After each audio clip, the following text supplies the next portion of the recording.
Hello everyone, welcome back. Today we will be covering Chapter 2, which is the recording process. Let me see if I could pull up the presentation. Here it is. And let's start the slideshow. So let's begin by briefly reviewing what was covered in Chapter 1, which was the accounting in action. And the first objective that was covered was to identify the activities related to the accounting process, which were three. There were to identify an economic event, record the event, and communicate the event. Remember that there are two types of accounting users, including internal users such as managers and CEOs, and external users such as investors and creditors.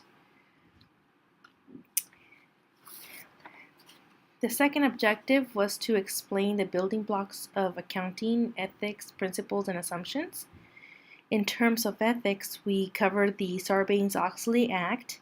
We saw a video in relation to that, and we learned about GAAP, which are generally accepted accounting principles. We learned about the Financial Accounting Standard Board and the Securities and Exchange Commission. And we also covered the historical cost principle, where you record the value of a property, for example, at the price that it was purchased, and the fair value principle, where the value recorded changes depending on the current value, which can fluctuate. Now, the two assumptions in accounting, remember that it is the monetary unit assumption, where you only record the transaction that relates to money, and the economic entity assumption, where the owner separates personal transactions from the business. This is the accounting equation that we will work with for the remainder of the semester. We cover the basic accounting equation, which is assets equals liabilities plus owner's equity, and the expanded equation, which is assets equals liabilities plus owner's capital minus owner's drawings plus revenues minus expenses. We analyzed transactions and recorded them in tabular form, just like you see here. And we did that by identifying at least two accounts that were affected by the transaction that we were analyzing, and by making sure that the ending balance were equal to each other, or they were equal to the based on the accounting equation equals which was assets equals liabilities plus owner's equity. The last objective I did not cover in last week's lecture. I will cover it today, which are the four financial statements. And we have four financial statements, which are income statement, owner's equity statement, balance sheet, and the statement of cash flows. In the income statement, as you see in this visual, it represents the revenues and the expenses for a specific period of time.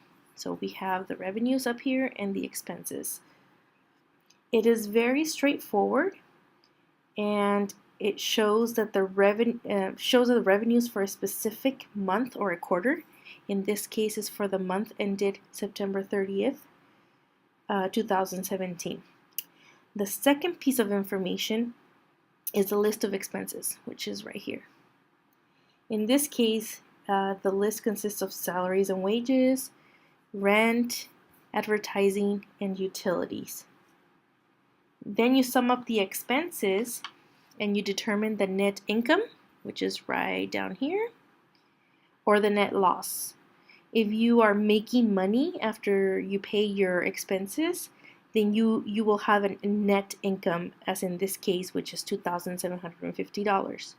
If not, then you will be reporting this as a net loss, and so this title, instead of net income, will be net loss, and then you would put the amount that you are reporting as net loss. Now, the owner's equity statement summarizes the changes in owner's equity for a specific period of time. Remember that owner's equity is what the owner can claim once all liabilities have been paid. So for this statement, which is also for the month ended September 30th, 2017.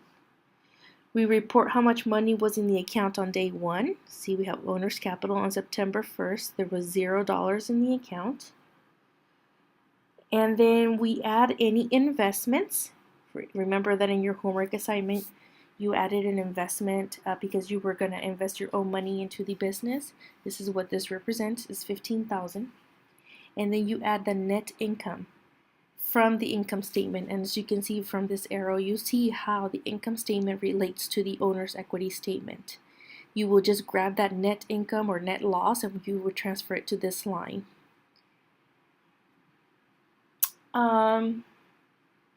Then you subtract any drawings.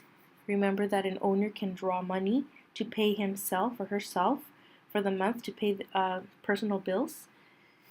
And so these will be drawings that were made by the business owner to determine the owner's capital at the end of the month. So you would report them here. And so at the end of the month, you will see that the owner's capital is now $16,450 versus at the beginning of the month, which was 0. Now let me see if I can get out of here so I can show you this full picture, because it's not all there. It's gonna cut off. What happened here? Right here. I'm gonna try and blow this up. You see the balance sheet here. The balance sheet shows the assets, liabilities, and owner's equity in 2 categories. This is in relation to the basic accounting equation. And this is not for a specific period. In this case, it's for a specific date. It's for the day of September 30th, 2017. Now, the other 2 statements that we just talked about reported activity for a period for the month of September. And this could be a month of September, a particular month in the calendar year, or it could be a quarter statement. But just remember that for the balance sheet is based on a specific date. Now you report all of your accounts under assets. Remember, we've been working with 4 accounts so far: cash, accounts receivable, supplies, and equipment. So you report all of your balances there, and you add them all up to determine your total assets. Okay?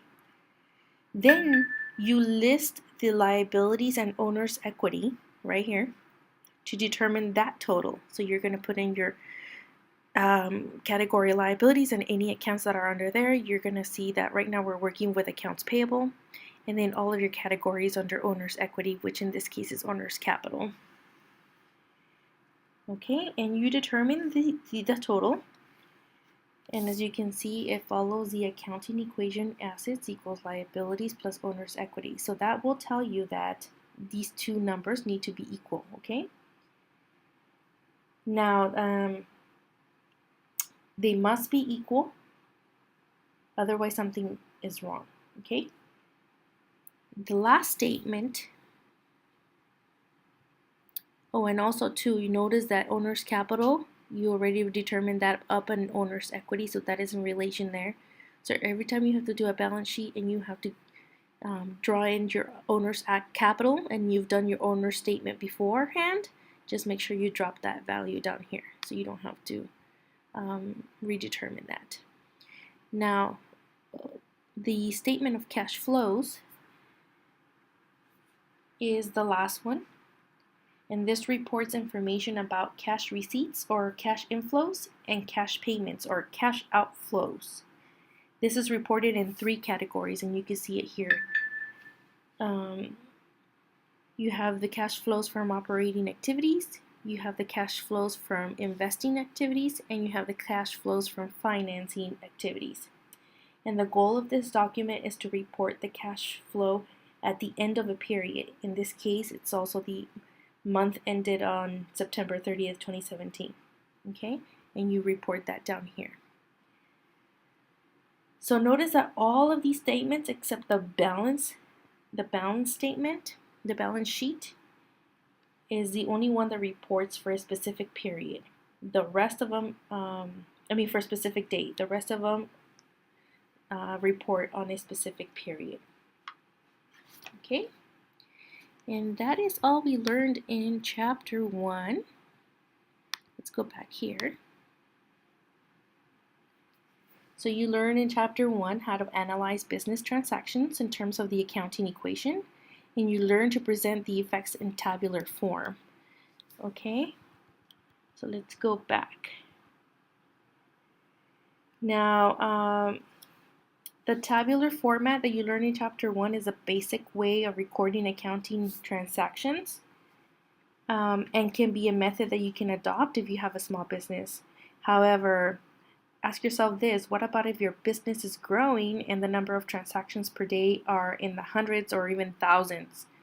Do you think that the tabular form will be a method that will be practical for you to follow on a daily basis? Well, if you were in person, I hope you will say no, because this method is very time consuming. So in this chapter, chapter 2, we'll introduce you to the recording process, which streamlines the tracking of transaction data. In chapter 1, you learn that there are several accounts within the parts of the accounting equation. Remember, for example, assets, you had the cash, you had the supplies, you had the equipment. All those were accounts within the accounting equation. So here we review what is an account. An account is an individual accounting record of increases or decreases in a specific asset, liability, or owner's equity. And an account consists of 3 parts, as the visual shows here. You have the title, you have a left or debit side, and the right or credit side. We refer to this illustration as the T account, simply because the format resembles a T right here. You see this T. Now, you ask yourself, what are debits and what are credits? Well, many of you may think of a debit as a minus, a decrease, or a negative number, while a credit is a plus, an increase, or a positive number. This concept seems logical when dealing with your checking or savings account, but this is not the case in accounting. Debit does not mean decrease, and credit does not mean increase. Okay? As you can see from this visual, debits and credits both increase and decrease depending on which account you are dealing with. Notice that here, assets, if you want to increase, it's a debit, and if you want to decrease, it's a credit. But in liabilities, if you want to decrease a liability, it's a debit, and if you want to increase a liability, it's a credit. Notice that it's different for the rest of the accounts too. So what is the point of this? I need you to erase that debit means negative and credit means positive.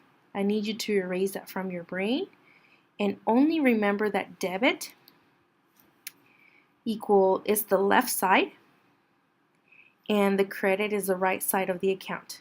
That is it. Debit is left, credit is right. Left for debit, right for credit. Now also please note that debit is abbreviated as DR and credit is abbreviated as CR. Okay? Now to show you visually and relate this concept with the tabular form that you learned in chapter 1, let's look at this visual. I brought back the rules for debit and credits on the accounting equation. That's just for you to visualize this, but let's focus on this visual down here. One of your asset accounts is cash, correct? If you remember from your homework, you invested some money to open a business. In this visual, it shows an investment of $15,000 in cash. Okay? Now look at your debit credit rules under assets, because cash is part of assets. When you want to increase the cash account, you do so by debiting. You see that there's a plus sign under the debit. You increase the cash account by debiting the T account. So translating this information from tabular form to the accounting form, we document this $15,000 on the left side of the T account, or a debit. Notice that your debit and credit rules show this T account for assets, and this is the T account for cash. You want to increase money, you debit it. You want to decrease money, you credit. Okay. Now let's say that this $7,000, you notice it's a minus, it represents $7,000 worth of equipment that you purchased in cash. This means that your cash account was decreased by $7,000, correct? Looking into the debit and credit rules for assets, when you decrease the cash account, you credit the T account. You see that? So translating this information from tabular form to account form, we document the $7,000 on the right side of the T account, or the credit side. Okay? Similarly, we continue this process depending if the cash is withdrawn or deposited into the account. You see all these here represents you deposited $15,000, you minus $7,000, you deposited $1,200, you deposited $1,500, and then you minus $1,700. And all that is going to be recorded on the T account for cash as it either debit or credit, depending if it's increasing the account or decreasing the account. Okay, now notice that we have a balance of $8,050. After all of these transactions are recorded, we have a positive balance for cash, right? Or if this is an asset in general, we say that we have a debit balance. Okay, debit balance, because it's a positive number, so it's on the debit side. A credit balance is when the credit amounts exceeds the debits. Okay. Alright, so now the visual for debit and credit rules will be your best friend for this semester. Until you memorize this chart, I suggest that you keep this visual close to you when completing your homework. And before you know it, the information on this chart will become second nature to you. But until then, just follow the rules and you will do just fine with the homework assignments. Okay, now notice under liabilities that the rules are opposite from assets. Remember that liabilities are your credit cards or your bank loans. When you charge a debt on your credit card balance increases, correct? So, well, when you record this transaction, you are giving a credit to your liability. Notice that in order to increase a balance on your liabilities, you have to credit that. Okay? And when you decide to make a payment on your credit card, your balance will decrease, right? Usually your statement comes in that you made a payment, and so your balance is now lower. Well, in order to decrease your liability, you need to debit. You see how there's a minus here. Also, notice that the rules change for owner's equity. You see these? All these are for owner's equity. Depending on the account that you are working on, will depend if you debit or credit, and it will depend if you want to increase or decrease your account. Okay. We already covered that, so let's go into what's next in the accounting recording process. Another step in the accounting recording process is journalizing. Keeping a journal is what most people use in the recording process. It is referred to as the book of original entry. And give me 1 second here, I have the phone ringing. So, continuing with the lecture,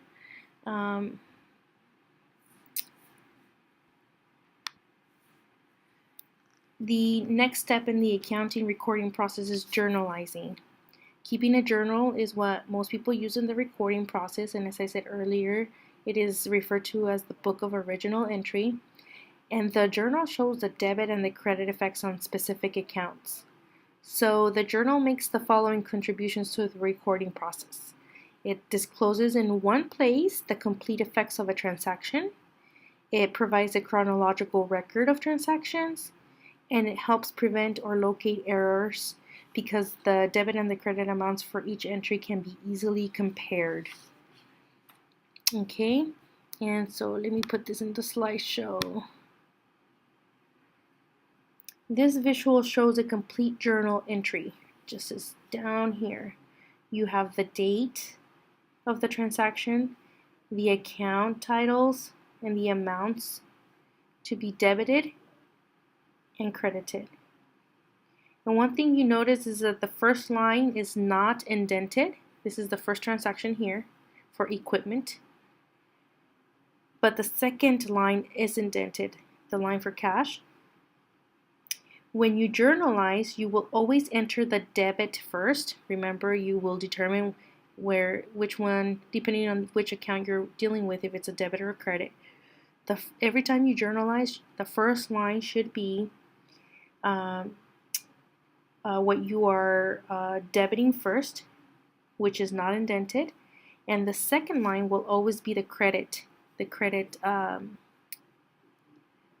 line, which is indented. Okay.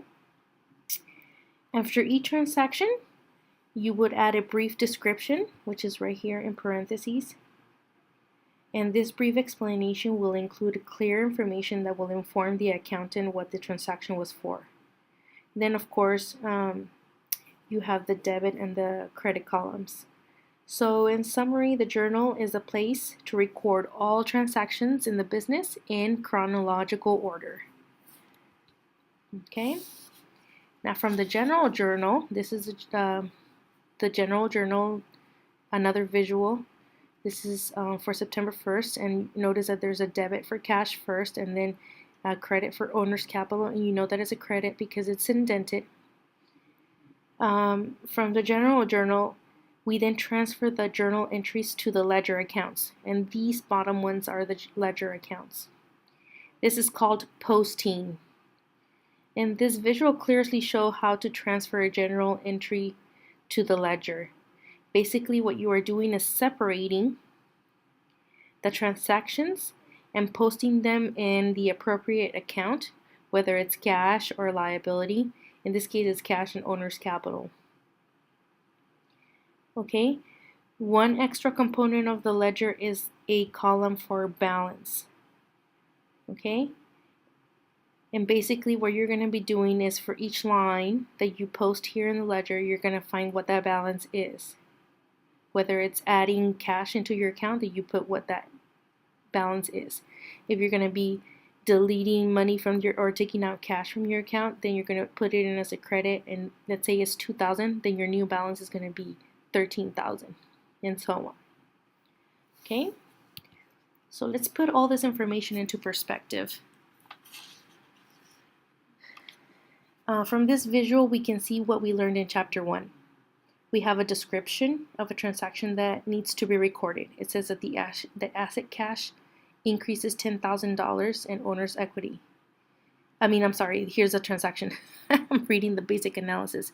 On October 1st, this company invests $10,000 in cash in an advertisement company called Pioneer Advertising. So that's our transaction that they give us a description for. Then we analyze the transaction to determine which two accounts are affected. Remember, we need to affect at least two accounts. In this case, it's determined that the cash is increased by $10,000 and owner's equity is increased by $10,000. Okay? When we then record these transactions in tabular form, and you did that in Chapter 1 with the Excel sheet. Okay? And it's in reference to the accounting equation. Remember, it was cash is under assets and owner's capital is under owner's equity. Now the next step is to complete the debit credit analysis by following the debit credit rules. Okay? Once that is determined, you journalize the transaction. Here's a journal. And lastly, you will post it in the ledger with the corresponding accounts. Okay? That's basically what you're going to be doing this whole entire chapter. This visual shows you what the general journal looks like. Think of this as your checking account statement that you receive every month. The statement for your checking account records all of the transactions you made within the month, correct? You paid bills, you deposited money, you took out money. Same concept here, except you record the accounts that are affected by the transactions, and you determine if there are going to be debits or credits according to the debit credit rules. So in this case, it shows that on April 1st, supplies were purchased for $5,000, and accounts payable will tell you that you paid it using a credit card on account. So this transaction here, you say that it's for buying supplies on account. Okay. Now, and then on April 30th, you decided to pay the credit card balance by $3,000. So you paid it in cash. So this is the two accounts that are affected. You debit accounts payable for $3,000, and you credit cash for $3,000. And that's to pay charges on account. And you continue that with the journal. Every time that there's a transaction, you record it in one journal in chronological order, remember. Okay, now this visual shows you what a general ledger looks like. Let's go back to the checking account statement. Pretend that you would like to know how you spent your money on a particular month. You want to know how much money you spent on food, how much you spent on gas, how much you spent on clothes, etc. Well, think of the general journal as the statement that separates the transactions based on each account within the accounting equation. So you're going to separate all the stuff that you have here in the general journal by accounts. Okay, you're going to have your supplies accounts, your accounts payable, and your cash. And any transaction that affects each of these accounts, you will separate it in the ledger according to the date in chronological order. Okay. Along with this information, you have to have a balance column, which states the balance of each account after each transaction. Okay, so in here, on April 1st, you charged supplies on your credit card. So you credited $5,000. Your balance was $5,000 on April 1st. But on April 30th, you decided to make a payment to the account for $3,000. So you debited $3,000. So now your new balance on that account is $2,000, and this is what the $2,000 represents.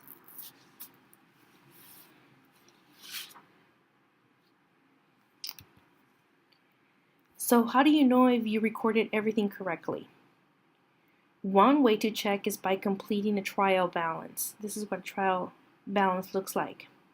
And basically what this is a list of accounts with the balances that you determined over in your general ledger. You see how you have supplies account $5,000, your accounts payable is $2,000, and your cash is $7,000.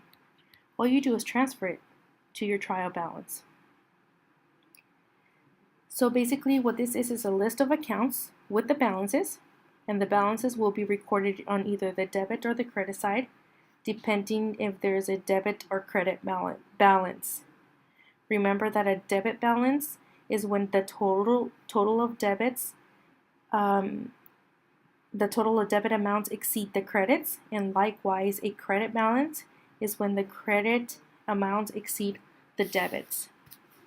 Okay, so what you do is to list each account with the balance on either the debit or the credit side, and then find the totals for each column. You will know that everything is done correctly if the debit column is equal to the credit column. But just please note that the trial balance is only a checkpoint, and there will be instances where the debit side and the credit side will equal, but it will still be incorrect.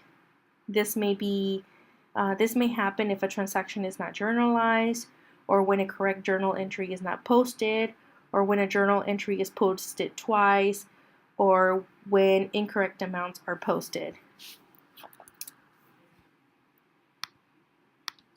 So, continuing now, the last with the part lecture, of this lecture would be to complete your homework assignments.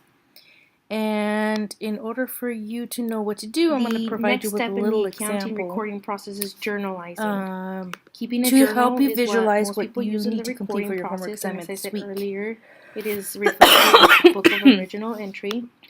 And the journal shows the debit and the credit effects on specific accounts. Just use this example the journal here. makes the following contributions to the This is Renato's travel agency. It discloses in one and place the basically complete effects of a transaction. it's going to bring you back to It the homework assignment that you record of completed for Chapter 1. And it helps We prevent have or a transaction locate here that errors says because on the April debit and the 1st, credit amounts Renato for each paid entry can be $5,000 easily for supplies compared. in account. Okay. So if you remember put this in the slideshow. from your first assignment, from your first chapter, This visual shows you needed to complete analyze journal which accounts entry. are Just affected by this down transaction. here. You have And the you need date to remember that you of need the to affect at transaction, least two the account accounts. titles, and the amount. In this case, when you to be are debited buying supplies on and account, credited. And what you notice is that the first line supplies is going to be a indented. keyword This is the first transaction here. that is under assets. Equipment. And on account But means that you are paying it with a credit card, the line for so cash. it's a liability. When so, you journalize, you will always enter the you're going to be debit dealing with first. the assets Remember, you will determine and the liabilities. which one. And then now you need to ask yourself, with, okay, debit or credit. supplies is going to be under my assets, and is this purchase for $5,000 going to increase or decrease my account which is not indented, for supplies in assets? The second line will always be the well, credit. you're buying $5,000 of supplies, so that's going to increase your assets, which is indented. And if you look under the assets rules, after each transaction, in order to increase the account, description, you need to debit. In parentheses. This is the reason why I put here that you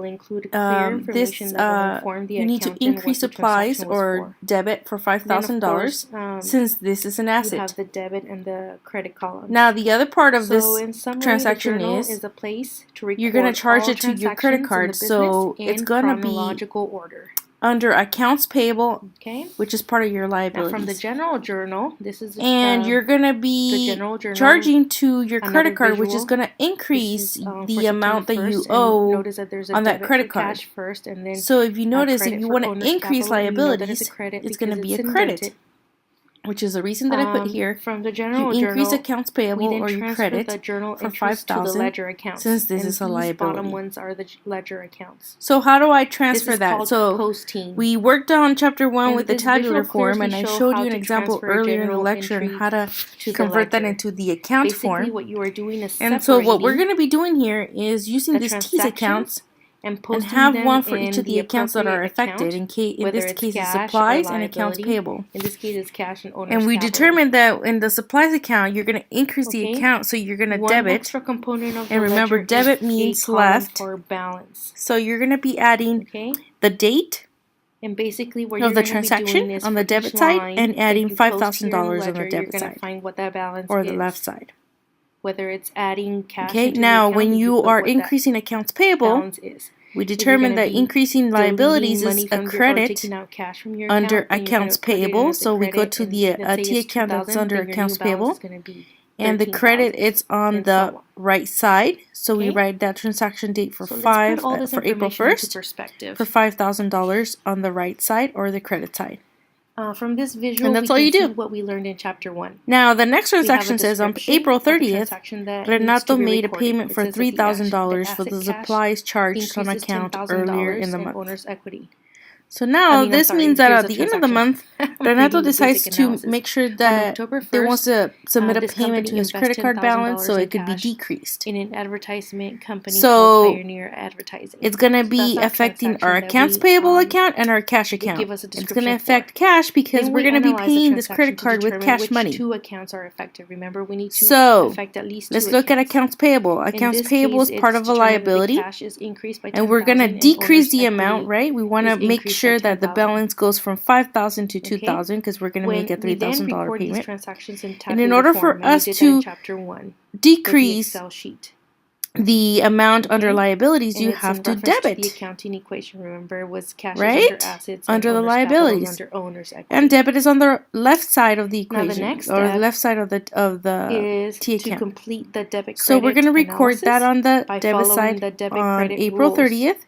for $3,000. Once that is determined, you journalize the transaction. And that's the reason I put decrease accounts payable as a debit, since this is a liability. You will post it in the ledger with now, we also have to decrease our cash account because we're taking money out of our cash account in order to pay this credit card statement. This whole entire chapter. And you know that cash is an asset. So if you look at the asset side and you know you have to decrease the account statement, then that tells us you have to do a credit under the account under the cash account. Records all of the transactions. So we're going to go over here and we're going to record that as April 30th for $3,000 on the right side. You took out money in order to decrease it as a credit. Here, except you record the now notice here that there's a statement here that says on April 1st there's a balance for $10,000. Remember that when you open up a business, usually you invest money in cash, so there's usually a cash balance on your cash account for $5,000. Perhaps there was none, so this balance could actually be a zero if there was $0 in the account. But in this example, it shows that the balance on April 1st was $10,000, and they put it in as a debit because if you look at the asset side, in order to increase the account, you do it as a debit. And then on April 30th, so you'll see this from time to time where you see a balance by $3,000 on an account, and that's just the beginning balance before you actually start making your own transactions based on the directions on the assignment. Credit and then on April 30th, you credited the cash account for $3,000. You continue that with the journal. Every time that there's a transaction, and that's all you do. And if you notice, on each of these T accounts, there's a balance. And now this the balance either lands on the debit or in the credit side. And I explained to you earlier that when the debits pretend that you would like to know are greater than the credits, then you have a debit balance. You want to know in this case, we only have supplies for $5,000. There's nothing really on the credit side, so our balance is going to be on our debit side because the debits are greater than the credits within the accounting and the balance is going to be $5,000. So you're going to separate now here the stuff that you have here in the we have transactions both on the debit and the credit side. You're going to have your supplies accounts, and you see that the credits exceed the amount of the debit.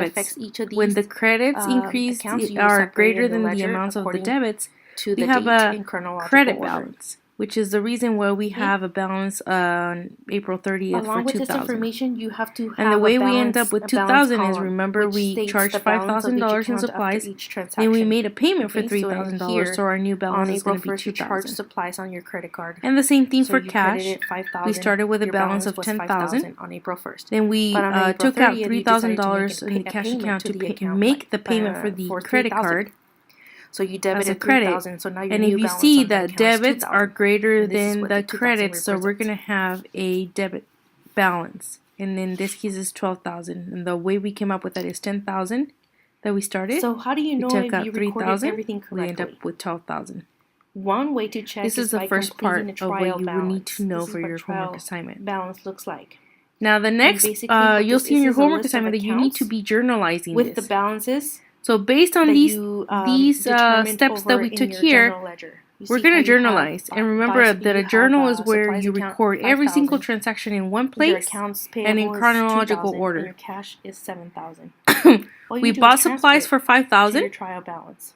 And remember, supplies is an asset. So basically, and in order to increase assets, it's a debit. The balances, and remember that when you journalize, you always debit first and you credit second.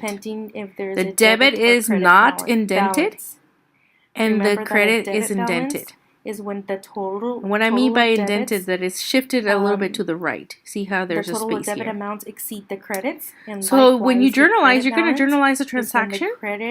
And you're going to write down the two accounts that are affected by the transaction. So in this case, it's on April 1st, you bought supplies for $5,000, and you paid with it on account, or you use the accounts payable account because you paid it with a credit card. So you're going to debit the supplies account for $5,000, and you're going to credit the account for $5,000. And then you add in parentheses a little description as to why you did that transaction, and in this case, is to buy supplies on account. And there will be instances where the second transaction is you made a payment for $3,000 will equal, but it in will cash, still be right? Incorrect. This may so on April 30th, you're going to debit the accounts payable for $3,000, and then you're going to credit the cash account for $3,000. Or when a journal entry is and then you add a little blurb in parentheses to describe why that transaction was made. In this case, to pay charges on account. And you continue doing that depending on the number of transactions that you need to journalize.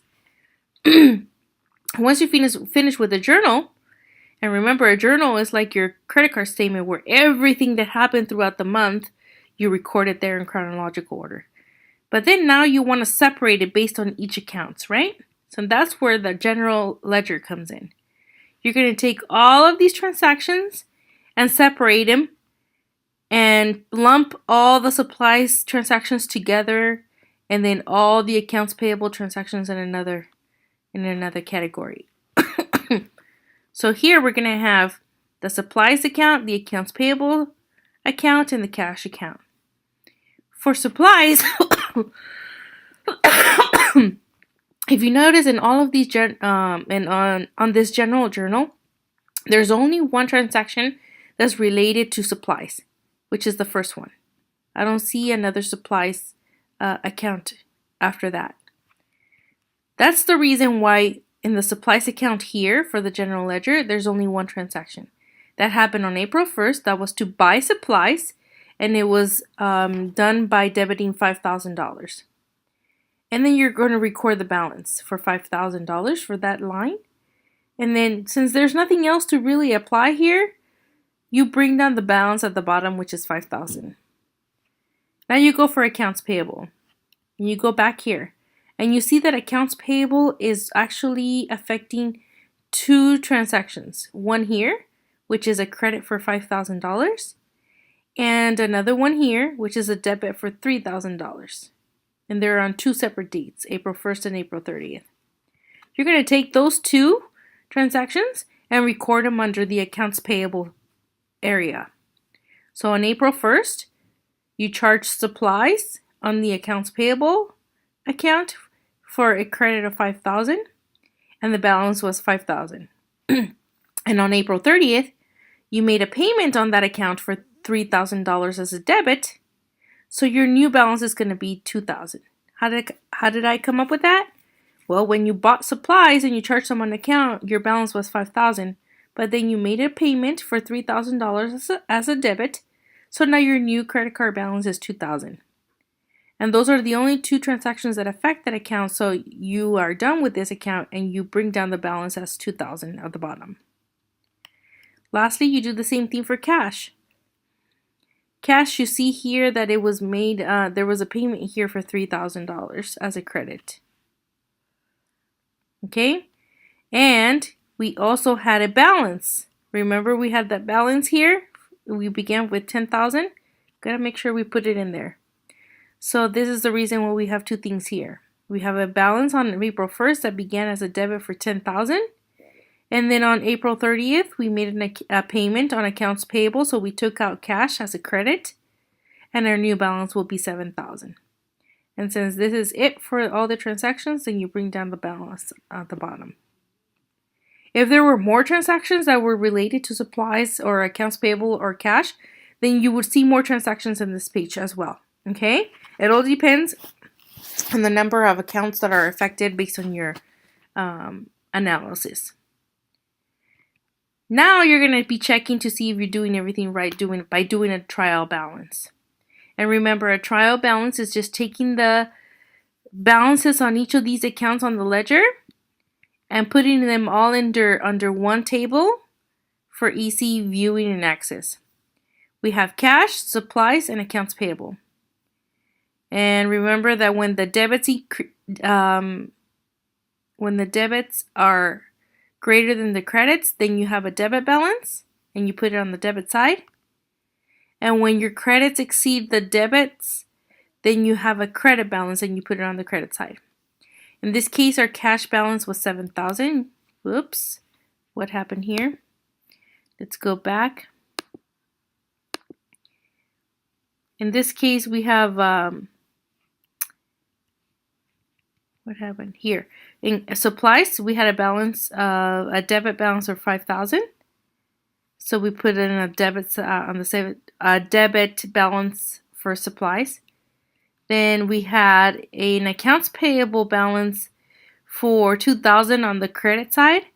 So we put accounts payable on the credit side for $2,000. And then lastly, we had a cash a balance of $7,000, and that was as a debit. So we put cash as on the debit side for $7,000. Now, just to make sure that we are balancing this account, I also added owner's capital here. Owner's capital, remember, is the amount that the owner can claim after all the expenses are paid. Okay? And so that is a credit on $10,000. I added this. I know it's not part of any of the discussion that we had before, but if I don't add the owner's capital in here, these two columns are not gonna balance. One column on the debit side will be 12,000, and on the credit is 2,000. And then you're gonna say, well, it's wrong because it doesn't balance. Well, it does balance because there's other things that are going on with these transactions. But in order for me to just be simple about it and straightforward to explain the homework assignment, I didn't include everything, all the transactions. Remember in chapter 1, you did more transactions than just 3 when you completed the tabular form. So I added this for just simplicity to make sure that my trial balance is balanced to show you that process. So once you finish posting all of your trial balance accounts, your accounts balances on your trial balance, then you're going to be adding the debit column and the credit column. And you have to make sure that the debit column equals the credit column, which in this case is $12,000. And that is all that you have to do. So now let me take you to the homework page, the Blackboard page, so I can show you what you are expected to do for this week's assignments. Under week 4, you're going to see that you're going to have your chapter reading, you're going to have your PowerPoint, and then you're going to have your lectures. This time I split the lectures in 3, partly because, I was interrupted in the first part. And in the second part, I just kind of left it off with the lecture. The third part, which is how to complete the homework assignments. And I might be doing that for the future lectures. I might be splitting up the lectures based on concepts. Maybe one of them should be the review for the week before. Or perhaps, reviewing the answers to the homework assignments. Then the second part, I'm probably going to do the lecture part. And then the third component will be how to do the homework for the current week. Let me know if that works out better than just having one lump lecture that you have to listen through all the way to the end. And then you're going to have your lecture assignment. So all you're going to do, again, is just click on the link. It's going to take you to the Wiley Plus page. And you're going to see that you have 10 multiple choice questions. And that's based on your readings and the lecture. And again, this is just to assure that you are reading the assignments. You have one attempt to do these, so make sure that you are answering them correctly, as you only get one chance to get it correct. Then you're also going to have your homework assignment for chapter 2. And your homework assignment for chapter 2 is basically what we just covered right now in the lecture. It's only one homework problem, but the homework problem has 3 parts. It's going to give you all of these transactions, which are similar to what you did in chapter 1 for the tabular form, except you're not going to be recording them in the tabular form. You're going to be recording them as journals. So you have to determine which 2 accounts are affected and which one's a debit and which one's a credit, and you have to record it accordingly. Remember that each of you have the same problem but the different numbers. And I do that on purpose so that you do not copy each other in one form or another, okay? It's for you to be doing your own work. Now let me go over the second part right here, which may throw you off. And the reason Wiley does this is because you also, as an accountant, need to determine when a transaction needs to be recorded or not, when an event needs to be recorded or not. Remember, we have the monetary assumption that we only record stuff that pertains to money. The second transaction here that is asking you to do is on April 1st, this person hired a secretary or a receptionist at a salary of $700 per week, payable monthly. And if you notice here, this says no entry. The reason it's no entry is because when you hire someone, it doesn't necessarily mean that there's money affected by that on that particular day. Just because you hire someone doesn't mean you're going to pay them that same day. Usually you're going to pay them maybe by the following week or in 2 weeks, or sometimes you even get paid monthly. Here you hired a secretary and you determined that you're going to pay them $700 a week, payable monthly. That's it. You didn't pay them that day. Nothing happened. There's no exchange of money. That's the reason when you run across transactions like that and you know that they have no monetary value, you know that they're not supposed to be recorded, you're going to be recording that as a no entry. A no entry for the debit, a no entry for the credit, and you put 00. That is just a way of us checking that you are paying attention and that you're not just journalizing for the sake of just journalizing, because you have to make sure that you review that some of the transactions cannot be recorded because they do not involve money transferring from one place to another. And you're going to be continuing to do that for each of these transactions here. You're going to be journalizing them. Once you do that, it's going to take you to part B. And notice it says the parts of this question must be completed in order. This part will be available when a student completes the part above. If you don't do this part completely, you can't move on. It's going to take you to this. And this part, it says you have to post everything that you had in the general journal. Now you have to post it to the ledger. Remember, posting to the ledger is separating each of the transactions based on each account. So you're going to have all the transactions that are pertaining to cash in one area. All you're going to do is look for them and transfer them either as a debit or a credit, depending on how they were recorded. Like, for example, April 11 was cash as a debit, but on April 30th, there was a cash as a credit. You make sure that you journalize every single one in chronological order as a debit or credit and find the balance. And you do the same for the rest, for accounts receivable, for supplies, for accounts payable, and so on. And again, it's not going to let you go on to the next part until you finish this. And it's going to take you to part C, which is asking you to do a trial balance, which all you do is take the balances of each of the accounts and post them either as a debit or credit.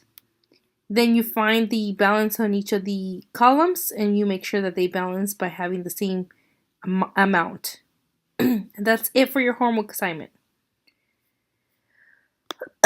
Then you're going to have a quiz. The quiz is not timed, and it's going to be based on 3 homework problems, on 3, they're called do-it or reviews, and it's going to ask you some similar questions. It's going to ask you what form should all of these activities be recorded. They're going to ask you to prepare entries in the general journal. And that's it for that homework, for that quiz problem. The other quiz problem is going to ask you to post some stuff on the T accounts. And the last problem is going to ask you for the trial balance based on these accounts here. Notice that you have, for the lecture assignment, you only have 1 attempt. So you need to make sure you do it right. It says right here, this is limited up to 1 attempt. But for the homework assignments, I think I made it for 3 attempts. You have 3 attempts to get it right. Okay? And it's not timed. And I think I did the same thing for the quiz. Let me just check that. For the quiz, I did it up to 3 times again, and it's not timed. So you have plenty of chances to get this right. This time, there's nothing for you to turn in electronically. Everything's going to be done through Wiley, so it's going to be automated. Okay? If you have any questions, let me know, and good luck to you this week.